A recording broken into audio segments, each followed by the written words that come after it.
This is the Team Objection podcast for February 27th, 2020, episode 427, and that's the end of my intro. It's the Shaun show today. The Book of Shaun.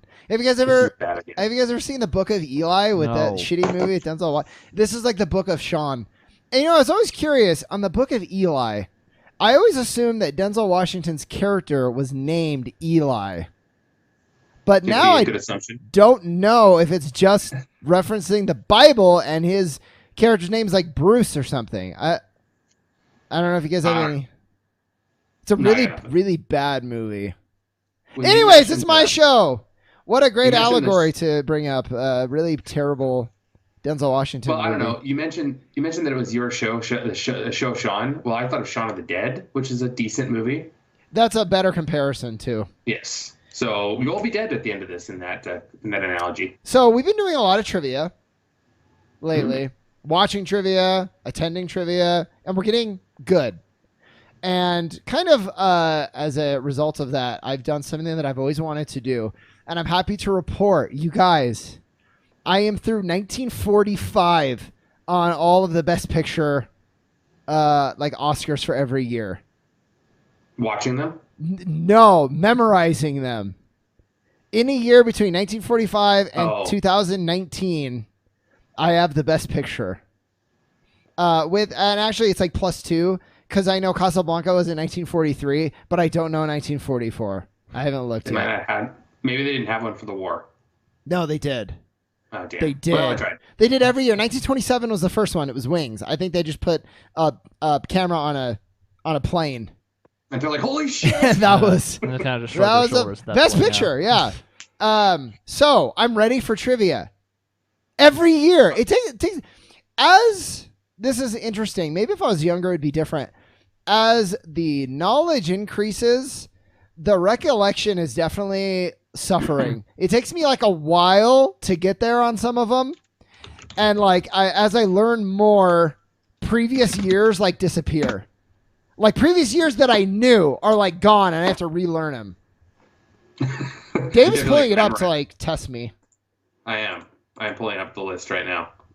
Now, so, small. Are you looking to have us say like, all right, Shaun, this year was blah? No, we don't have to, and maybe eventually. I think that'd be fun. We don't have to do it right now. I just want you guys to know. Okay. Well, here's a quick one. 1972. Okay. Small caveat. I don't know it. No, I do. I think I do. Well, I know either way, but there is some listings that have like, for example, the best picture for 2020 was Parasite, right? But Parasite came out in 2019. Mm-hmm. So I've memorized the best pictures of the year they came out. So 72 is The Godfather. Let me make sure of this. If I scrolled up. Yes, you are correct. Surrounded by The French Connection and The Sting. Impressive. Okay. He knew what he's talking about. Yeah, I'm not just like making it up. Now, you get into the 40s and 50s, and let me tell you, that gets difficult because I haven't heard of half the movies. So like 1956,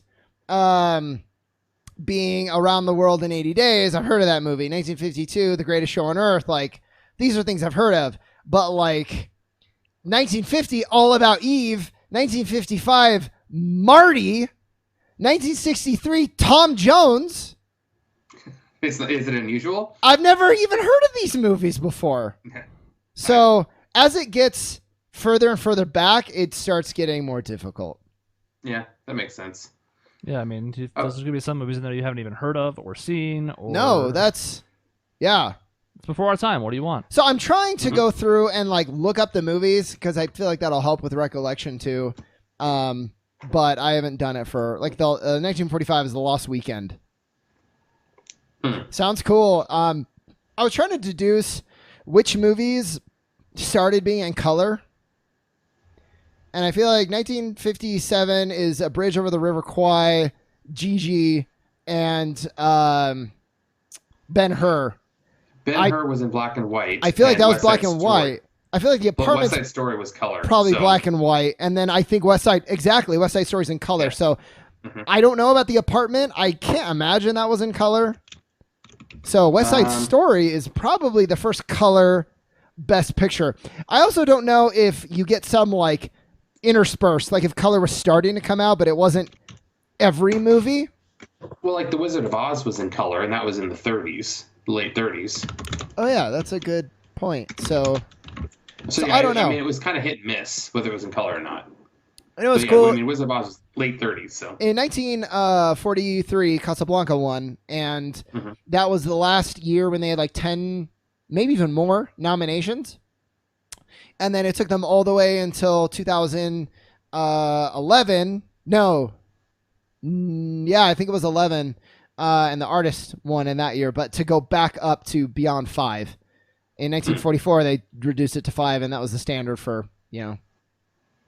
I always thought that made a little more sense to have less nominations than more in that sense. Kind of like, look, this is the best picture. We got to kind of be selective about this. I think it works when you look at best picture. Like, it's only going to be one movie. So whether you're choosing from 5 or 10, it's still going to be one. You might as well narrow it down. But a nomination itself is an achievement.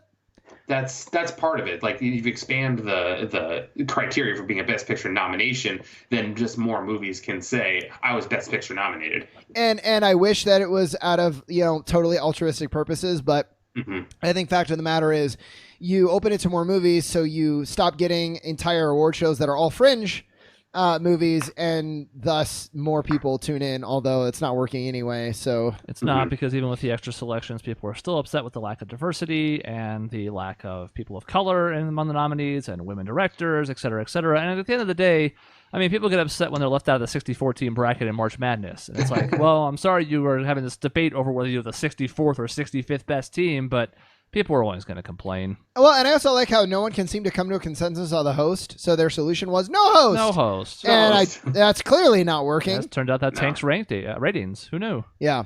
I've always it kind of bothers me sometimes too when they talk about the diversity thing. I understand the importance of diversity and that you have all these stories from all over the world. So yeah, you should be diverse.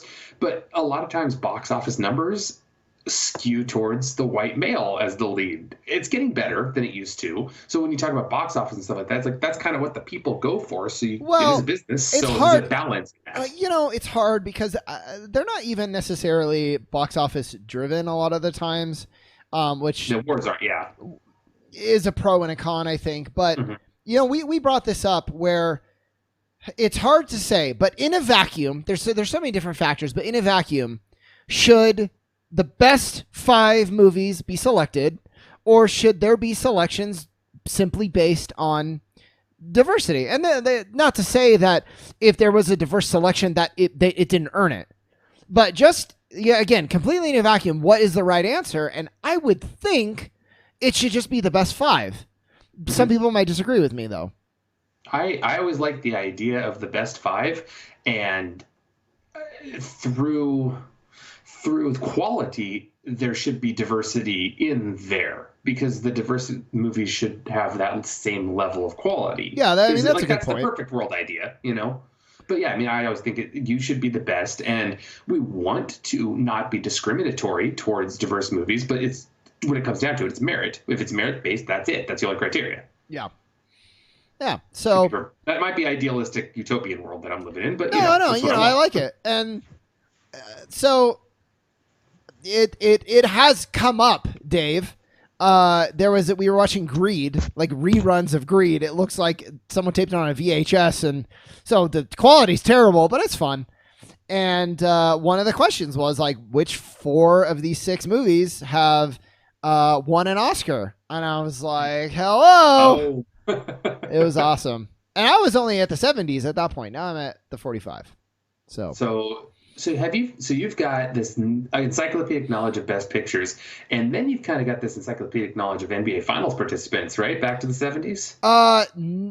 That's like next. I realized at one point I could get it down to the 80s, and I think I'd have to really think about it again to get there. I haven't thought about it in a long time, but I have fun with that kind of stuff, like categorizing and like being able to say these things go back to this day. Like, that's fun for me. I'm weird. I don't know. I'm kind of the same way, because I think I could do pretty much the same thing with the finals participants back to like the early 80s. I might lose it around the late 70s. I know the Suns were in it at 76. That's Well, that's what I remember. But it helps if you can kind of do it sequentially. I think anytime you can make a list of this where there's like clear annual participants, it at least helps because you can, if you forget a specific year, be like, okay, I don't remember 82, but if I go to 83, it was this one, and oh yeah, the one before that was this. Yeah, if I don't always remember that 1984 is Amadeus, I know that 85 is out of Africa, 83 is Terms of Endearment, so like that helps me. Even if I'm not asked in a sequence, I can still recall the sequence, and that'll help me answer. So have you gone to the theater there in LA where they have all of the best pictures listed on like the pillars there? The Kodak Theater, I think is what they call it. And certainly not since I started this, but yeah, that's it's kind of cool. Like I went there once. It was like 11 years ago, something like that. But yeah, you walk in and they literally the pillars have all the best pictures listed, like etched into the pillars of the theater. So it's kind of cool. Yeah, no, that is really cool. My dream is to go to a trivia thing and have some kind of category be. Well, they do a category sometimes where it's like list as many things as you can, and usually it's only 10, but you get a point for each thing. So it's like it's my dream. And it's like, have an Oscar list every best picture winner you can. Okay. Yeah, exactly. 75 points. We win. Sorry, you're capped at 5. Yeah. Not only did you cap to 5, you also went over the time limit, so you're out. Yeah, exactly. You've been eliminated. You get taken out back and shot. So along with this like obsession of categorizing things, I've realized that extends to really like every part of my life.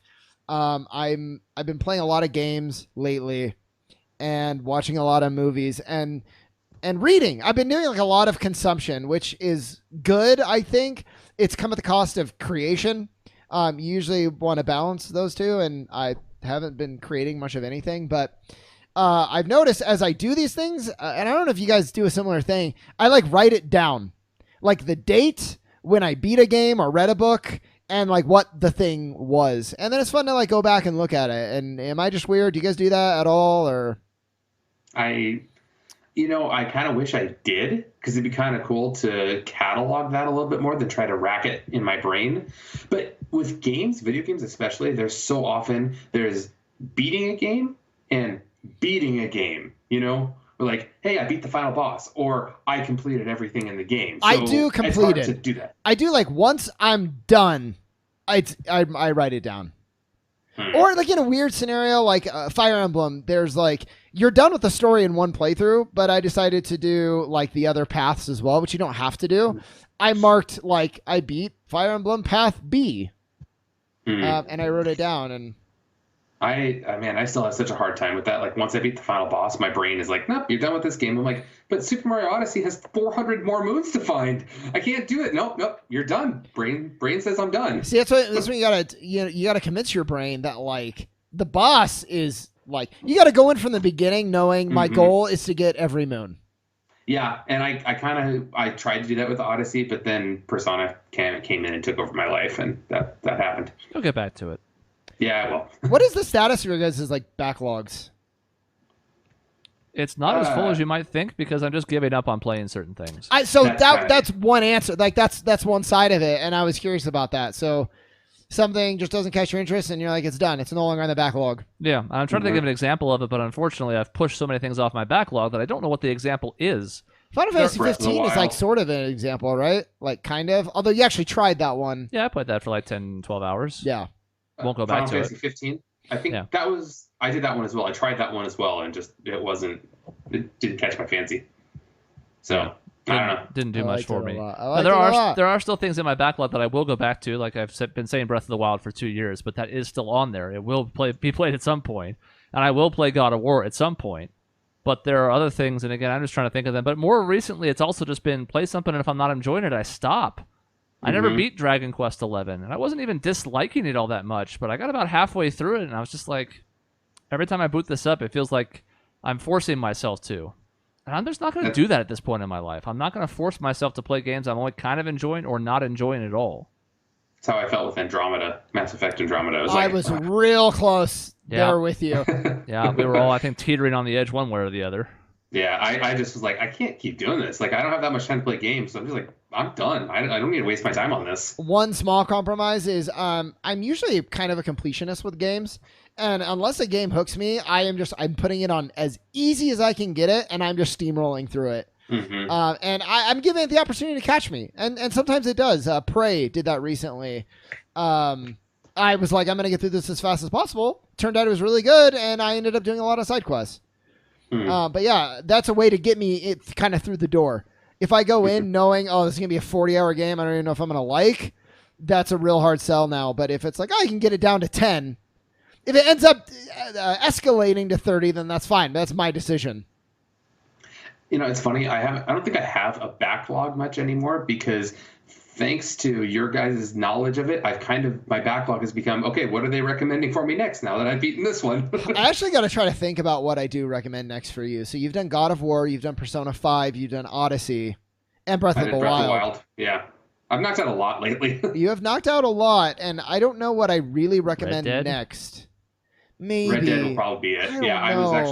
I almost bought that yesterday. Okay. So. Should probably still do the first one. I'm trying to think of things that we both think are really good, but also that Dave will like. Because there are a couple games I can think of that I really enjoy that I would never recommend to Dave because I don't think he would enjoy them, or at the very least, it's not a high priority. Like, I want to recommend Red Dead 2, but I can't over 1 for... it's bloated and self-indulgent. My problem with 1 is that it's only on PS3, and my PS3 is at my dad's house, and so I'd have to go back and steal that to play the game, and then... Have they not re-released that for 4 and some... I don't know if they've re-released it, but if you can... It's one of the ones that you can play, I believe. I played Red Dead. I replayed it recently on Xbox One. It was like a download. I'm going to have to do some research on this.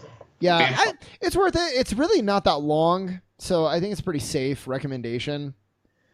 And if you love it, you can try 2. 2 is an excellent story, but like, there's a way to kind of like jury rig a fast travel. And I would like put it on fast travel and then like open a book because it like takes forever. He's just riding his horse, and every once in a while he'll like hit something randomly and fall over the front. It's kind of funny, but it's also annoying because I have to reset up everything again. So in your vamping, I found out that the only way to play Red Dead Redemption on your PS4 is to sign up for PlayStation Now, which is essentially Netflix for PS3 games, and you have to stream the game. Yeah, with modern internet, that's not that hard. So it's not the same, though, as Xbox, where I owned the Xbox 360 version. I could just put that into my... That is backwards Xbox compatible, One. yes. Yeah, okay. Yeah, PS4 is not. Yeah, Xbox One has been better about that stuff in general than PS4. Okay. No question about it. I don't even really care about the Xbox, but I'll admit now both of them have not really done great things with backwards compatibility, but Xbox has been better. It's weird because as we hit April now and games are going to start coming out again, I'm happy, but I'm also kind of sad because I played like, I don't know, 8 games recently. Really caught up on the backlog, and it's felt really good, and it's kind of over now. We got Persona 4 Royal, 5 Royal, we got Resident Evil 3, and then it's just going to start with more and more and more. Eventually Cyberpunk is going to come out, and I'm going to be dead to the world, I think, for a while. But I guess I'm just sitting there kind of waiting for the next kind of one to catch me. It really is, or maybe get another NBA game down the road. But microtransactions might prevent me from ever doing that again. See, I have a hard time with you playing NBA games. A little bit with Chris, but not really, because you only have so much time, and I'm just kind of like, I want you to experience something new, not basically the same game but updated again. Mm-hmm. Oh yeah, I didn't even think about buying 2K20. That was not even on my radar at all, and it won't be either. I don't see any reason for me to get it. Yeah, I played like 2K18, and I was really happy with it. And then I played 2K19, and I was sort of happy with it. And I was like, okay, I'm probably gonna take a break. I get on those games especially, I get frustrated, and I understand the problem with it. But like, you start out and there's so much story, and it's interactive, and it's fun. You're playing games, you're being part of the story, and then it's like, okay, you're halfway through the season, and all right, play some games. All right, season 2, go play some games. All right, third season, go play some games. Like, yeah, but I want story. I know, and I get that they kind of have to do that. Although I would be interested in trying to tell a more career length story. Obviously, not checking in as frequently as they do the first year. but more. I mean, they do like a little Hall of Fame ceremony, for example. I think at the end of your career, but like an actual story taking place that you don't get unless you play like 10 years, which is crazy. But like that would be fun. That attention to detail. It's just so hard to play 82 games, full 12-minute quarters, 82 games. That's so much time. That's just so much time. Well, you don't have to play all 82 games anymore, but still. Nah. You can sit through entire seasons now. Yeah. At least this past year, they've finally gotten rid of the idea of like, well, if you don't play the game, you can't do any of the endorsement stuff before or after, and you skip any scenes and any practices. Like, you'll still trigger some stuff that way, so you can fly through it now. But I have to assume that they've run the numbers, and the lion's share of players, if not the vast majority, don't make it past the first season. Yeah, and as such, and as such, it's like, well, if we put a career mode into this, I mean, some players would do it if there was more content, but is it enough to make it worthwhile? And I assume that they've run the metrics, and the answer is no. Yeah, and with the popularity of like the My Team and the online play and some of the other things that people do that I've never touched, the blacktop or whatever, it's just like, what's the freaking point? Yeah, I think they should try it though, because it could be like if you build it, they will come. Like, you're not going to know until you put in this cool feature, and if it's good, you might be surprised. Well, it's the next step, but it has to be good, because when it's been bad, people have hated going through even the first season. Yeah. Like, they're like, oh my god, stop with these annoying-ass characters. I just want to play my career mode, because there's no other option now. Like, these cutscenes have been unskippable for the last 4 or 5 seasons. So if it's not good, everyone's going to hate it. They're going to be like, God forbid, at least after year 1, I can just play my season out and play my guy through the rest of his career. If the diehards want to do that, they can. I just think it's interesting because we could probably actually look at it, because both trophies and achievements give us a window into what percentage of players get past certain waymarks in games, whether it's the sports ones or RPGs or whatever. You can look and be like, oh, this is the trophy you get for beating the final boss. Only like 20% of players have done it. So that's how many people beat the game. Oh, shit. It makes me sad when it's a pretty standard achievement and it unlocks like the rare. I don't know if PlayStation does this. Xbox, they have a new thing where it's like a diamond achievement. It makes a really cool sound, but it's a rare achievement. And so you do an achievement that's pretty rudimentary, and it's like 1% of gamers have done this. I'm like, oh, that sucks, actually. That means nobody liked this game. That means no one's done this, Yeah. I mean, PlayStation has the bronze, silver, and gold level trophies, so the harder things are gold level. So they haven't done any platinum stuff yet or any funky notifications for them. Yeah, I mean, platinum is you get every trophy, and that's it, which is stupid. I don't know of a game I've ever done that on, ever. I have a couple. Mass Effect 2 was one. It wasn't platinum, but it was every achievement. Although there was one that never unlocked for me, it was like a very standard achievement, and it never unlocked. And I was on the phone with support from Xbox for like hours, and we couldn't figure it out. I considered erasing my entire profile so that I could get this one achievement, so I could say I've done every achievement in Mass Effect 2. That is insane. It really, like, imagine yourself thinking back to that when you're 50 and being like, I spent this much time for a damn e-penis thing. Well, and I was real into that for a long time, and now I can be if it's an achievement that I think will get me some will derive some pleasure. A lot of ones where it's like experience the game in like a new kind of fun thing, or like explore a secret that you may have not gotten otherwise. I'm all about those. But if it's like grind this thing for 100 hours, then I'm like, nope, I'm not going to do that anymore. The Karakus, the seeds in Breath of the Wild, it's like, go look, have fun with those guys. Exactly. 900 seeds later. If it's going to change the way that I view the game in some way, I'll do it. Otherwise, or more story or something like that. Of course, going after some of those have turned into things that have changed the way I view a game negatively. Right, the other way around. Yeah, like, say, Lulu's ultimate weapon. Oh, yeah. I think I got like 98 once, like 98 dodges and something, and then I slipped my finger and then missed. I was like, I can't do this. Yep, and then the controller went to the TV, and that was the end of that thing.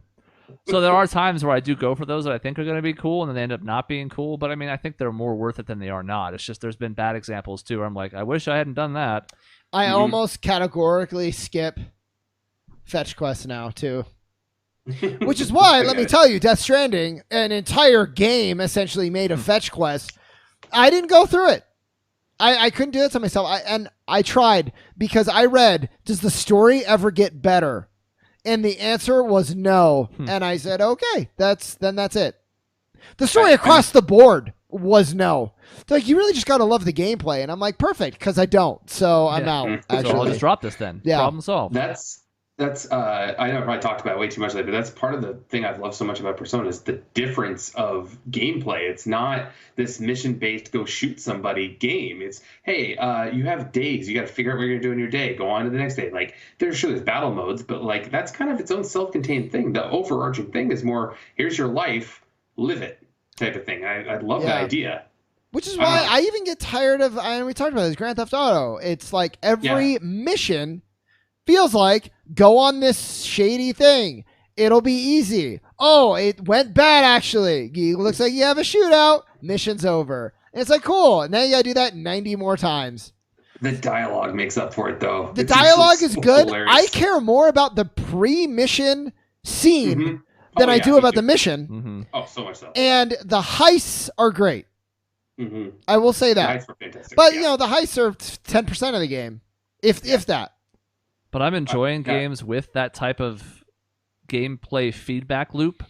So Persona's an example. Fire Emblem's an example. I almost thought about recommending Fire Emblem to Dave, but I don't think he's going to like the battle system, nor how long they drag out. And I've heard the DLC for Three Houses is even more so. Like, hey, these battles might take an hour and a half.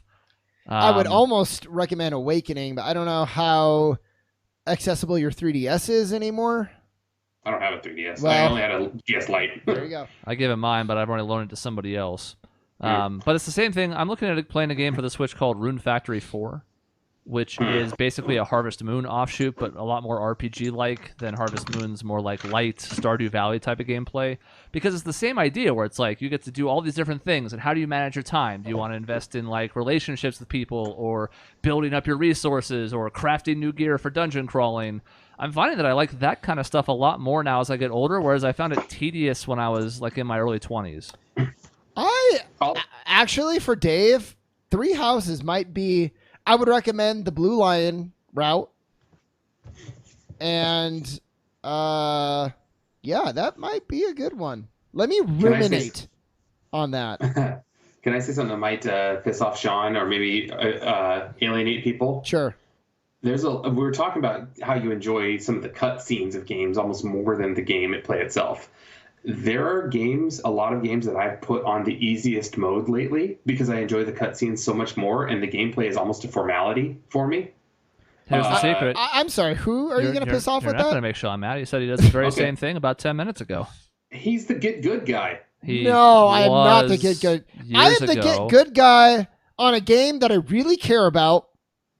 Like Mass Effect, I've gone through on Insanity, but only after I first went through it on normal. Or in a game where your skill is commensurate to the rewards you get from playing through it, like a Sekiro, where like the whole purpose is to be good at the gameplay, and it's not like you can play well in Persona 5, but at the end of the day, there's certain algorithms and numbers behind it where your decisions matter, but it's not skill-based, if that makes sense. Yeah. Well, like Persona, I'm fine having that on the easiest mode possible. It doesn't bother me at all to be on the easiest mode possible. I see people online that put it on like the hardest, like merciless one. I'm like, why? Why do you make this harder on yourself? I feel like that was a game that might not even be all that easy on easy. Like, it's easier, but it could still be challenging, and I think that's perfect. To not have to... Witcher, I played on easy because hard demands that you really micromanage your potions and your oils and all that shit. And I don't care. I want to get through the story. Yeah. Or maybe Fallout on the realistic mode where you have to like drink water and sleep and stuff like that. Yeah, no. If a challenge piques my interest, I'll do it. But I played through... Metro was one of the games on my backlog. There was like normal, easy, reader was the easiest mode. Yeah. I played it on reader, and it was still actually pretty challenging. It was challenging, but the difference was I didn't have to worry about my radiation and like my food and my weapons degrading and not having enough resources. It was just the shooting was the only part that was kind of difficult. That was perfect. It's interesting. Yeah, okay. I'm glad that you're not jumping on me for that, because there are people out there that are like, you've got to play the game to experience it fully the way they meant to. Like, I just want the story. Like, Nah, I play man. games for the story 90% of the time. I feel like because games have gotten more and more story driven over time, that there was definitely that groundswell of negative feedback maybe 10 years ago as RPGs and other really story driven games like all the Telltale ones and all the Naughty Dog ones started to proliferate. I don't see that a ton in 2020 anymore. It's there, but I feel like the vast majority of people are like, enjoy the game how you want to. As long as it gets people to enjoy the story or whatever experience they've crafted, fine. Let them in the door. I think the niche of Dark Souls games have helped. So, yeah, that's fair. Those hardcore gamers have their option to go kill themselves and be masochistic, and that's great. If I want to play Tokyo Mirage Sessions with my little Japanese pop stars on friendly, I'm going to do it. If you want to play Final Fantasy X dress up version with your yeah, dude. Actually, friendly in Tokyo Mirage Sessions, you actually get more experience too. Like along with everything being easier, I'm like, of course I'm going to do this. Yeah, this is saving me time. It's saving me stress. I get to do kind of like a way above my level challenges, so it still actually can be hard, but I don't have to wait the whole game to do it. Like, it's a slam dunk.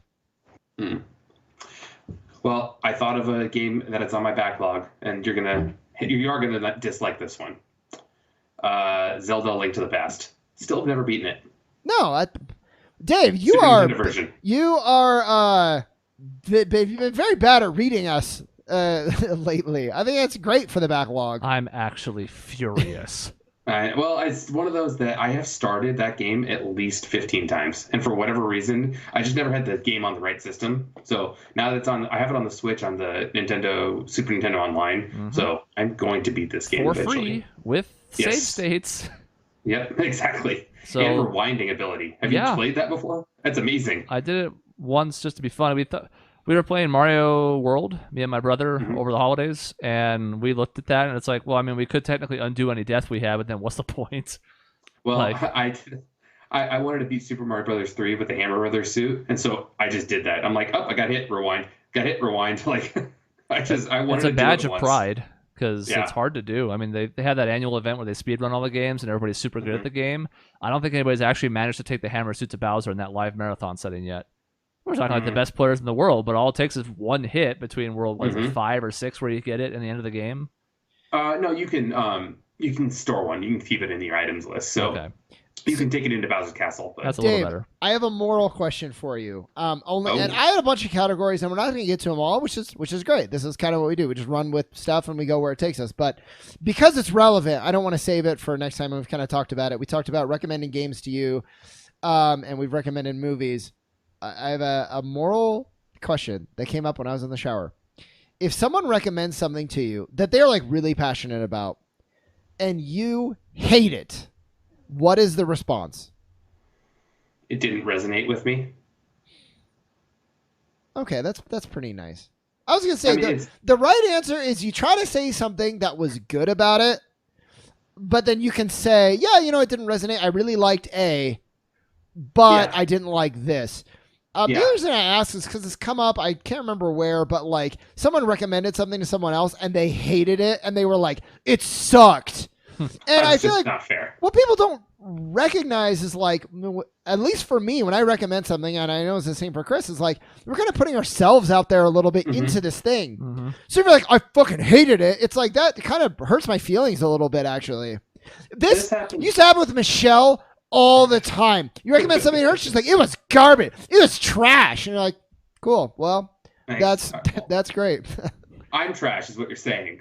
That's why I take it out, which really isn't fair, but in case your answer was like, I just tell them like it would sucked. Yeah. It's like, no, there's like a nice way to do it. This happened a little bit with Chris and I with one of the Tales games, Tales of Symphonia, I think it was years ago. Or Vesperia. I think I had to try to get you to play both at one point. One or the other. Literally, Chris and I were roommates for a summer, and we were just playing video games, and he was like, all right, here, play this with me, because it was multiplayer. And it was just one of those that I was like, all right, let's play. And like, it never stuck with me, and we didn't beat it or anything like that, but it was just one of those, like, I don't know, I think I didn't even have to say it, because I think he could tell, like, yeah, it just wouldn't hit me the right way, Yeah, right. But again, like if you're nice about it, like that's fine. I'm trying to think if Chris has recommended something that I haven't liked, and I don't think that has really been the case yet. It was Justified. It was the show Steins Gate. This volleyball show that you even might like, Dave. Which I went from being like, this is nice, this is pleasant, to like, oh my god, this is actually really good. We might actually get Dave into anime that way. I've been thinking the last couple of days about whether I want to try to die on that hill to get him to watch something, because it's still an anime, but it's sports, and you'll get it. What I love about anime in general, and maybe it's the shonen like specifically, it's all about people getting better. Mm-hmm. That is, if you cut down anime like Naruto, My Hero Academia, Sword Art Online, this volleyball show, Dragon Ball. It's all people, and at some point they're going to train or they're going to work to get better.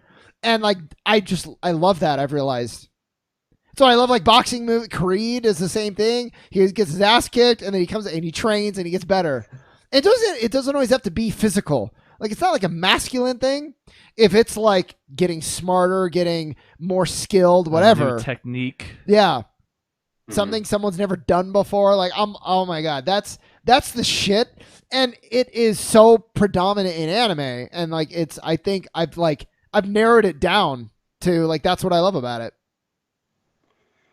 It sounds wrong. I still have a hard time getting past just the animation, like the stories, especially like playing through Persona, like the anime scenes that they put in there, like the cutscenes of like legit anime in there. I'm just like, this is just not hitting my eyes right. Like I get it, it's a great story, but it's like not hitting my eyes right. Curious that. It's like you respond to anime the way I respond to like realistic-ish or maybe dark setting like puppets, like the fucking, what is that? The crystal, the dark crystal. Can't do it. I can't do it. It's just, it weirds me out. But I don't know why you'd have that with anime. I don't get it. Even though I have an example, I still don't get it with you. I think anime is great. I don't know. I'm not against. I think it's because I grew up, and anytime I saw that animation style on TV, it was the fucking weirdest thing I've ever seen. You know, like I know this isn't actually anime, I don't think, but like there's that Aeon Flux show that I saw on MTV years ago. That's anime.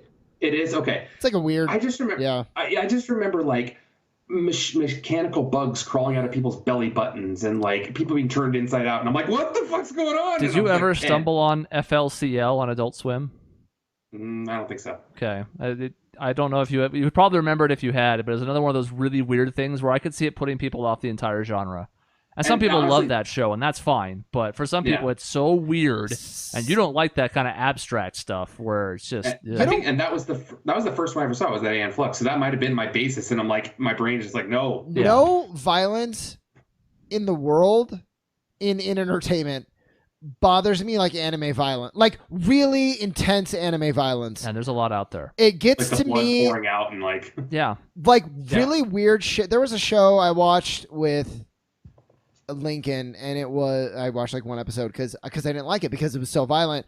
It's a girl who's psychic. Elfin Lied is the name. And like at one point, she like literally just like pull like with her mind powers, just like disconnects is the best way I can say it.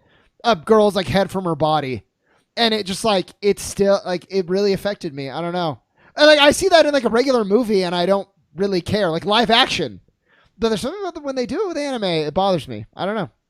I think they overplay it a little bit. Like they kind of like really oversell like the gushing blood or like the pain on the guy's face or something. I can't tell you what it is. It just, but that's my guess. Because like Full Metal Alchemist has moments of violence that doesn't really bother me. It's not gratuitous. No. Yeah. And it feels important when there is something severe that happens. And especially in Brotherhood, there's a few like critical injuries or moments where somebody gets pretty fucked up. But it doesn't feel like it's out of nowhere or unnecessary. My recommendation to get Dave into anime is either Haikyuu, which is the volleyball show, or Brotherhood. Brotherhood is a leap, but I feel like Haikyuu is the nice way into the door for him, and maybe that's enough to get him over whatever this like block is, and then from there he could go to a Brotherhood. What's nice about Haikyuu is it's Brotherhood. There is some violence, there's some fighting, there's some weird stuff. The Haikyuu, it's just boys playing volleyball. What is with volleyball in Japan? Like that, is that really a huge sport in Japan? It's not that so much as this is a different type of anime. There's a whole bunch of different categories. This is one of those where it's a bunch of attractive men slash boys.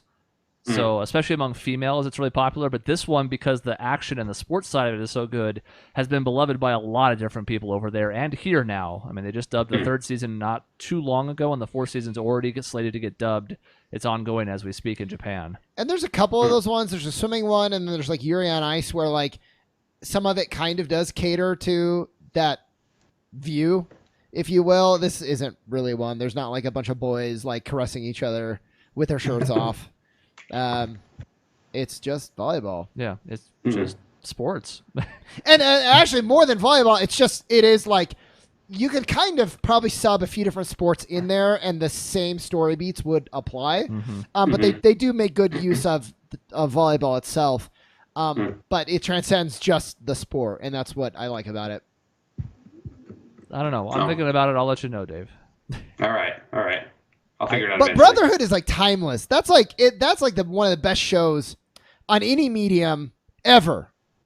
Like I'm talking about, like that's up there with like Breaking Bad for me. But this goes back to what you said 15 minutes ago, where it's like if I actually decide that yes, I'm going to commit to recommending this to Dave, and he didn't like it because it was his first one and he wasn't ready for it, I would feel then bad. I'd be devastated. Yeah, where I I'm know. like, if he didn't like Haikyuu, even though I really like that show a lot, I'm not really invested in it. As much as I love it, I'm also not like, oh my god, you have to watch this, Dave. It's critically perfect. It's just a really enjoyable show. So if Dave didn't like it, I'd be like, well, he didn't like that. There's no way he's going to like Brotherhood. But you know what? Brotherhood is critically perfect, and if Dave doesn't like it, that speaks more to Dave than the show. So if you don't like it, I'm coming for you. Yeah, actually. but now if you put that pressure on him, he's going to feel like he has to enjoy it, and then he won't. It's very complicated. This is how I felt about Mass Effect and drama. I'm not gonna lie. Like I have to enjoy this. This is Mass Effect. Like I have to. Why am I not enjoying this? What is wrong with the story? No, but that's a bad example. That's you trying to force yourself to like trash. Yeah, but I've had that in series I've enjoyed before. Like Tales has had a couple of entries in its series where I'm like, I want to enjoy this game. It's great, and then it's not. And I'm trying to talk myself into it, and eventually I have to take a step back and go, no, this is just garbage, and just because it has this name on it doesn't mean it has to be good. That was me with The Simpsons for years and years and years. I'm like, well, it's The Simpsons. Like, I love this show. I grew up watching the show on repeat, and now I watch, like, season 25. I'm like, this is not the same show. This is garbage. Complete garbage. Yeah. So There's no guarantees. I had that for a long time. Now I don't care. I just don't watch it. I could talk about this forever, but I think we have to go. We've come to the conclusion of the Book of Shaun. I hope you enjoyed your time with us today.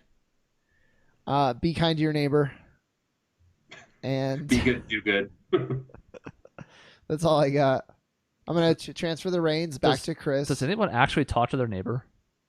Not anymore. Actually, yes. Courtney is having a meeting up with another mom in the neighborhood 2 houses down from us. Damn tomorrow. it. You're so ruralized. I'm such a suburban. I'm a suburban family. I got my SUV and my 2.5 kids, and his anecdotal example has crushed my hopes and dreams. I know. I was thinking the other day, like Dave kind of has a charmed life.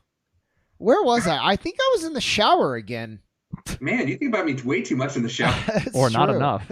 Oh. And I was like, Dave, good for Dave. He has like a charmed life. Like, I don't know what made me think about, like, who do I know that has a charmed life?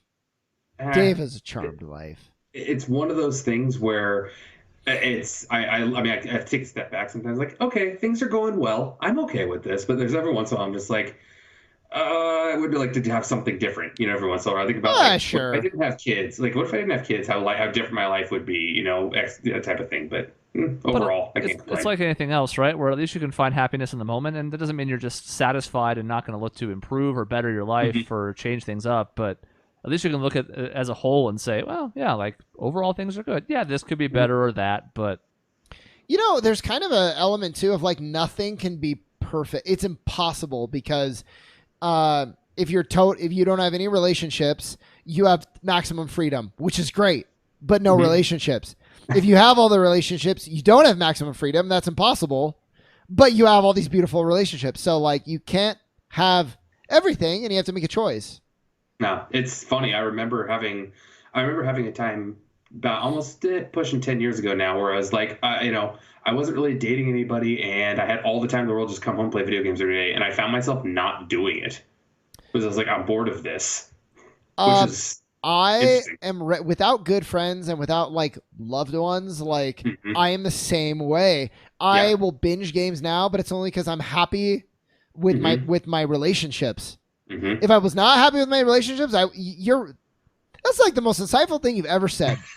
Really? I agree 100%. I really do. Like It's, with if something happened with Maisie, I wouldn't be like, well, I guess I have all the time in the world for video games now. It's like, no, I actually would not have the motivation. not in the least. I remember, like, I think about it, like, if Courtney goes away, like, Courtney went out of town for one night last week. I'm like, I am playing video games forever. Yeah, It's exactly.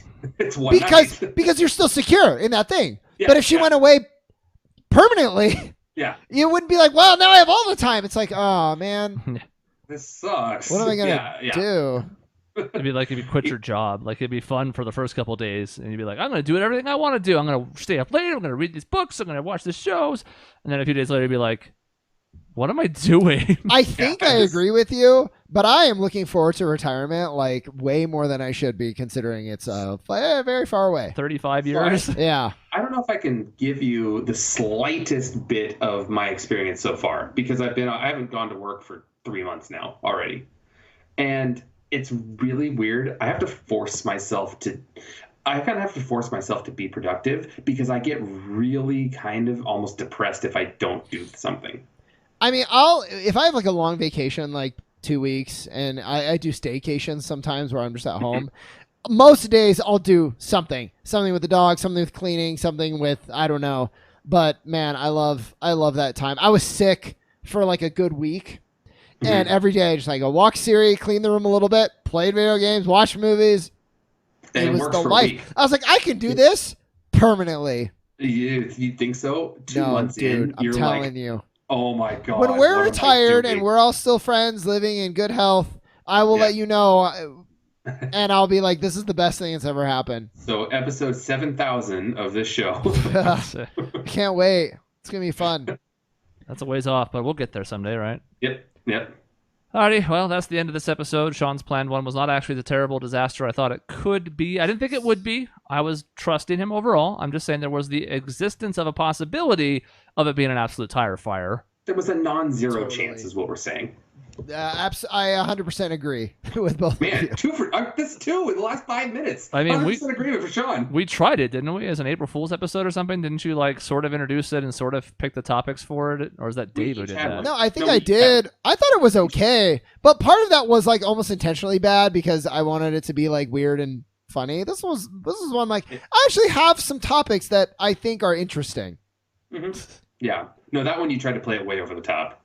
I can't believe that. That doesn't sound like a thing he would do. No, that's out of character. Nonsense. Get it out of here. All right, that's the end of this episode. In between shows, you can find us at our website, objectionnetwork.com. Don't bother with social media. It's youtube.com/objectionnetwork. 7 days a week. That one's still alive and thriving. And finally, you can send emails to the show to objectionnetwork@gmail.com. See you next time. Taking it for Snapchat. Oh.